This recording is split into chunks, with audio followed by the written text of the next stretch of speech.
Hey folks, this is Vent with Dad's Gaming Addiction, and today we're going to quickly review Ruinarch. This is a game that you can find on Steam's Early Access program for about $20. Now I stress Early Access, that means everything that you're about to see here, including this review, is subject to change. So what is Ruinarch? Well, you take control of an overlord and you make villagers' lives miserable. Now, I don't know if you kids are old enough to remember The Sims. Back in the day, there was a game called The Sims, and yes, there's The Sims 4, but there was just a certain charm to the older Sims games anyway. Now, in The Sims, and you older folk, you can't say that you've never done this, you've probably come up with crazy ways to torture your Sims. I did. That's what you're doing here. And you're trying to come up with some really creative ways to do it so that you don't get noticed and your force is attacked.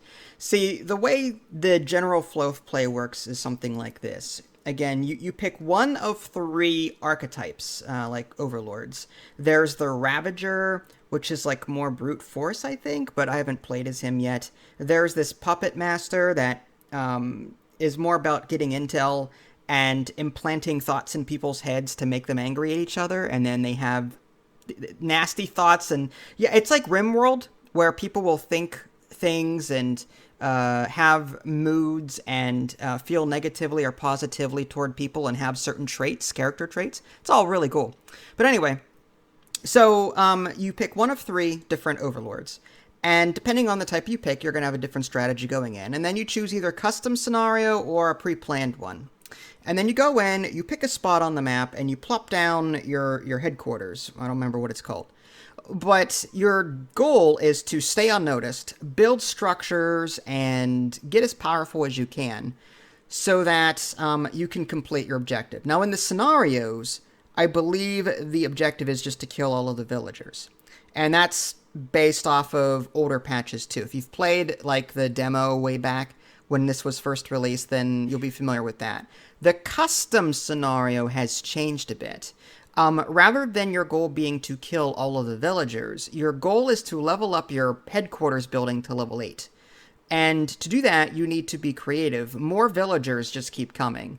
So over time, you have to come up with some really creative ways to keep power, but deal with the new villagers that are coming in. So I chose the Puppet Master just because I wanted to see what he was capable of doing.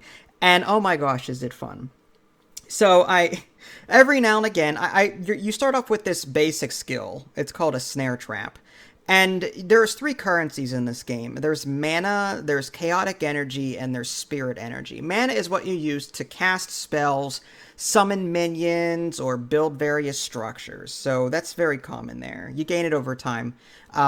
You've got this chaotic energy, which is more for long-term improvements.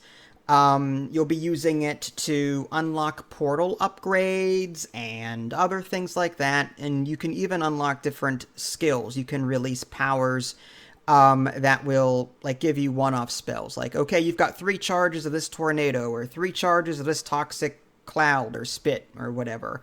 And then once you use them, that's it. So you can unlock some consumable spells and the like with that chaotic energy. Then you've got this spirit energy, which also is used for powers, but also to upgrade your portal, your headquarters building, so that you can advance to the next level. And by advancing your headquarters, you unlock new buildings and new abilities.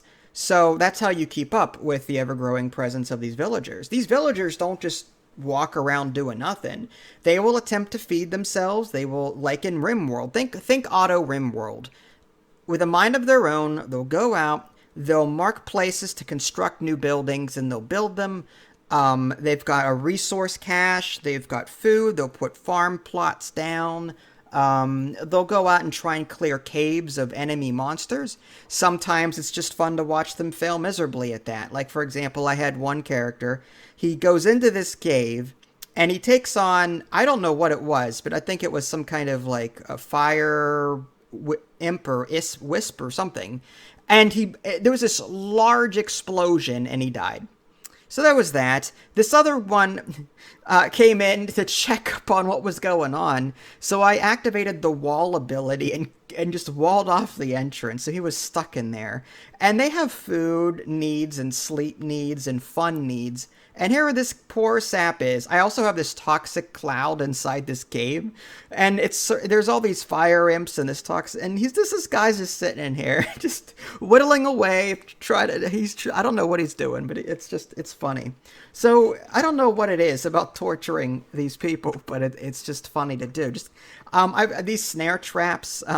One guy was trying to rescue another one from being, I guess, disabled or downed or whatever.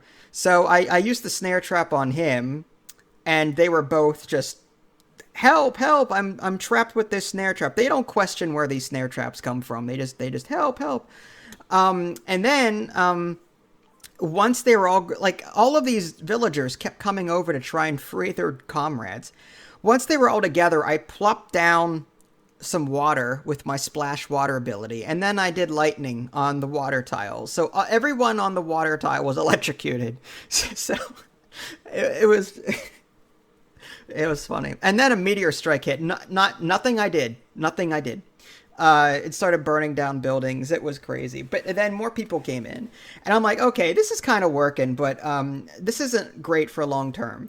So I decided to go a sneaky approach with it. And with my Puppet Master abilities, I kept implanting the Kleptomaniac, the trait onto people. Like, you can right-click on someone, and you can learn about them, what their relationships are. You can spend points to, I think it's like chaotic energy. You can spend that to unlock information about that character, who they're friends with, who they're enemies with. And you can turn them into kleptomaniacs, serial killers. You can even give them positive traits if you want to, but I don't. And then, I had a whole town of kleptomaniacs at some point, and they just kept stealing from each other. And I put these eyeballs down, which is unique to at least it's part of what the Puppet Master does. And this thing will keep track of who's doing what. And when in your log, if you see something that's blackmailish, you can click on the little eyeball and it'll appear in your intel window. And then you can give that intel to other villagers, and they will react either positively or negatively to that intel, making them either love or hate each other even more. So I had all these kleptomaniacs stealing from each other. I moved like a guitar with my seize object ability, put it into someone else's home. They got mad. It was chaos. They were all mad at each other, beating each other up, arresting each other. It got to the point where 2 of the villagers were shunned. I don't know what happened. They no longer were part of the village anymore. They were out in the wilderness, just eating and sleeping on the ground. I don't know. I have to go back in the log, but I think they were shunned. I don't know. Or just kicked out. And then there's this one poor sap in the village. I captured, it took 3 attempts, but you can send raiding parties out to capture villagers, bring them to your prison once you build it, and start torturing them or turning them into a cultist or just killing them for chaos energy. Or whatever. So you can do a multitude of things there. I gave her a bunch of negative traits, and then I let her go. And I turned her into a serial killer as well. So anyone with the blessed trait or anyone with this particular trait, she'll target and have fun, I guess. So yeah, if you've ever enjoyed being cruel to your Sims in The Sims, then I think you're gonna love this. And if you've played RimWorld and you loved the character interactions and the character information that the game gives you, then you'll also like this game. But again, you're more of an evil overlord, not trying to help these people. You're trying to overall become the biggest and baddest that you can. In custom mode, you can customize your experience. There's small maps, medium maps, large maps, and again, you can set a number of different things, and then you can pick one of 3 archetypes.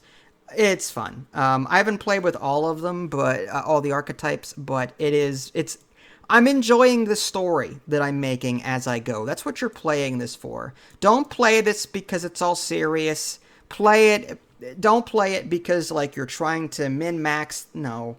Just make a story as you go. Watch the NPCs do stupid things or, totally betray each other or whatever. It's just a casual, fun, stupid game that is it just on occasion makes me just laugh out loud. So do I recommend this in its current state? Absolutely. $20 early access. I can't wait to see what else the developers add to this, honestly.